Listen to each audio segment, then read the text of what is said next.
Okay, hi everyone, new name here, playing his favorite game, Watcher Realms. And in this video, I'm going to show you how to accomplish GR3 Stage 19 with a Piercer Lord, Luneria, not Aracha the Lego, the Legendary Lord, which I have, but utilizing Hex and Zillitude. And this was the first Stage 19 that I cleared in any of the gear raids, and I didn't have a Dolores before I cleared any of the Stage 19s. So I'm going to attempt to replicate the strategy that helped me be successful in this one. And it was my first one. And it's a massive leap from the end of mid game to the beginning of late game when you start farming your Soulbound Arcana sets. Okay.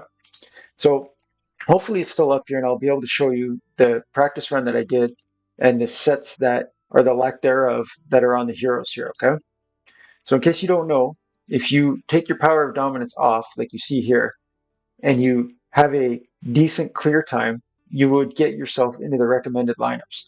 But you can't show up there if you have Power of Dominance on. And you're looking here, like there's an invigoration set on these heroes. I don't drop Volca, okay? I drop Laurel. The invigoration set adds 10% attack, okay? I can't help it.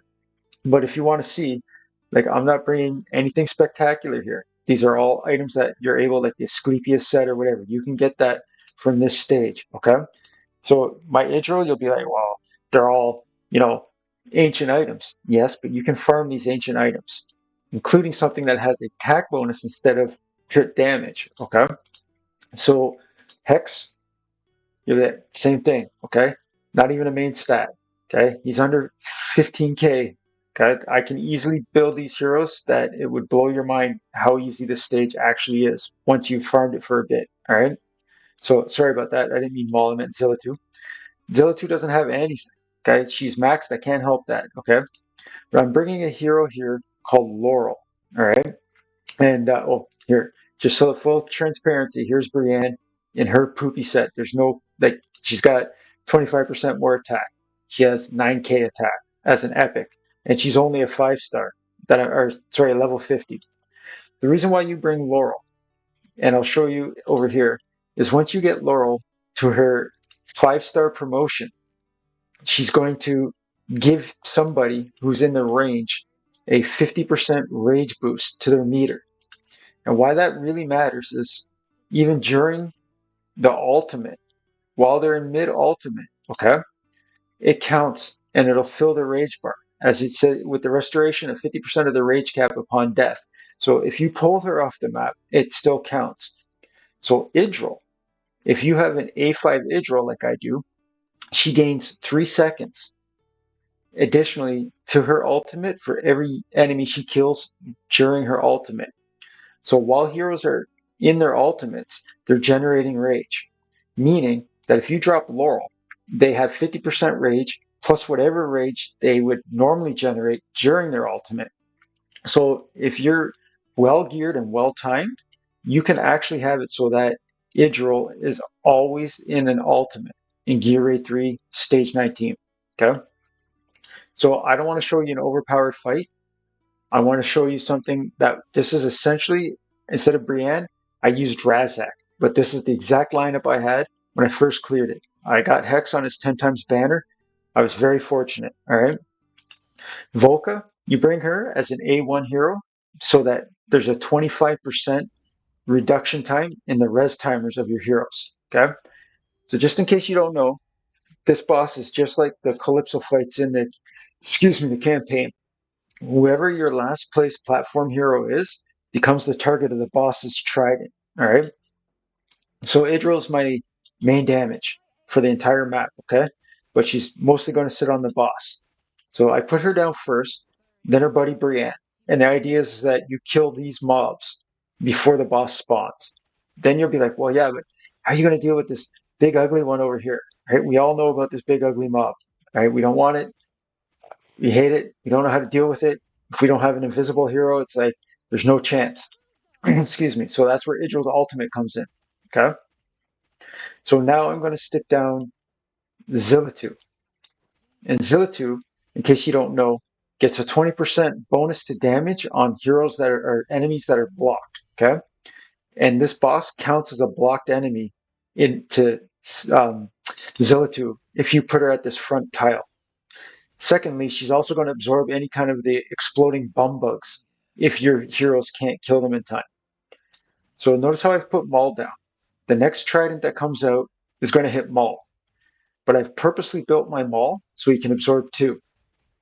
So Brienne, as you see here, does AoE damage with her ultimate. Yeah? So I wait till the boss spawns the exploding bum bugs, and then I'm going to engage Brienne's ultimate. And you don't obviously have to sit there waiting. I'm just see how it came out. Now I engage. All right. Boom, boom. With Zilla 2, bum bug dead. Okay. No issues. So now that Maul has been hit again, here comes Eloin. So Eloin is now the target. Okay. And this is vital.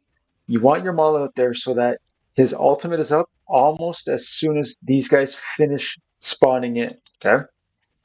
And now you're going to say, how are you going to kill this over here? Well, it's got a countdown timer, right? So I have an opportunity for Idril to take them out. But what you can do, make sure that you stick in your healer so that your whatever's here, my Zotu, whoever your tank is, has an opportunity to not die, okay? So here's Idril taking care of it. And you'll be like, yeah, the same thing happens to me. How do I like Idril's, why isn't she finished targeting this unit, right? So it's because the boss went to mid spawn. Okay, the boss moved down and it tried to do its spawning, and this is where Hex comes in huge. So as you saw, Hex procced his invisibility. Okay, I'm going to pause it here so that you see. Now that I've got everybody placed that I want placed, Hex is the next target from the boss's trident.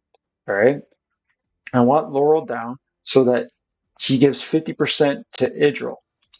So when Idril's ultimate actually ends, you'll see that she'll be back up to like 85% in case my Hex is dead.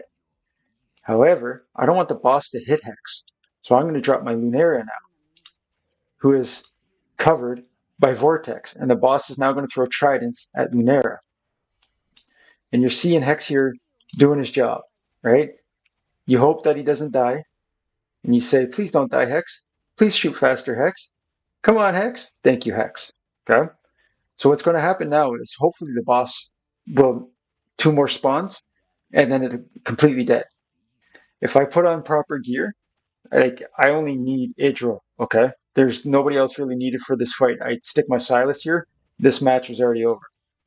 So now Hex might stun this mob. And while this mob is stunned, it can't do damage to him. See that? Now he's probably dead as soon as it comes back alive.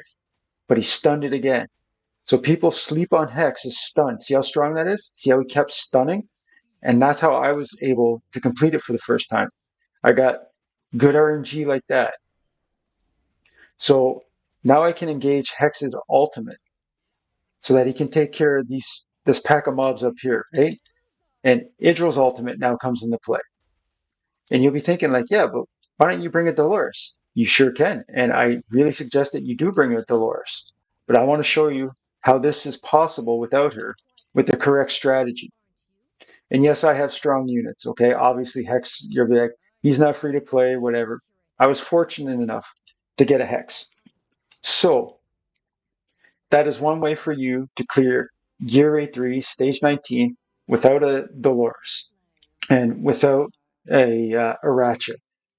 I had Luneria. All her Lord bonus does, I shouldn't say all because it's actually pretty huge, is it's going to give you a extra tile. So that's how you're able to reach those distances. And again, like you might look at this when you first get it, you're like, man, that's a badass ring. I can't wait to roll that ring up, right? You're going to eventually get to where I am where you didn't even have to look at that. It's just trash, okay? So we're going to quickly look into the stats. Idril is a goddess. Now, I can show this to you in another way, but with the power of dominance on, so that you're going to see the exact same lineup now, how much the power of dominance affects the performance of your autos and how you can tweak them, okay? So if you're still here and that helped you, thank you very much for watching the content. I appreciate that. Now, I'm going to do the fight on auto, and we'll see if it works on auto. Because sometimes it doesn't, because you become so strong that the ultimates are mistimed with the spawning of the mobs. but this should go like no issue. See the difference now? Look, Idril's probably going to take care of all 5 mobs before the boss even arrives, right? Same thing as Brienne. See the difference? So that's the key, is to find whatever quick strategy that you can. Oh, that's why it's Silas. I apologize. It put my default lineup in. But uh, anyways, let's just watch it together so that you can visualize yourself with the Dolores dancing down here. Okay? This is you potentially in the future. Okay? As you see, I don't have any other heroes up. It's just Dolores and Idril. That's all that's here now. And you saw my Idril is still in the gear that we just ran it with. Okay? Even though I have a Dolores out here with her, my Idril is not in her strong gear. So now I'm actually interested to see if this would fail or not. But this is how strong Dolores and the power of dominance is. Okay? And I think a Ratchet is in this lineup. So obviously, I mean, that's going to help as well. But this could be you. After a couple days of farming GR3 stage 19 with your Dolores and your Idril. It's a pretty quick farm, I think so. So, anyways, since we went through all the shenanigans at the beginning with the gear and transparency, that's pretty much the end of the video. And now you're seeing like it might not be the greatest stats in the right order of the stats or placements of them, but the Soulbound Arcana starts dropping. All right. So again, hopefully this video has helped you transition from your end of mid game into the start of late game. This is New Name playing his favorite game, Watch Our Realms. Please be kind, drive safe, everyone.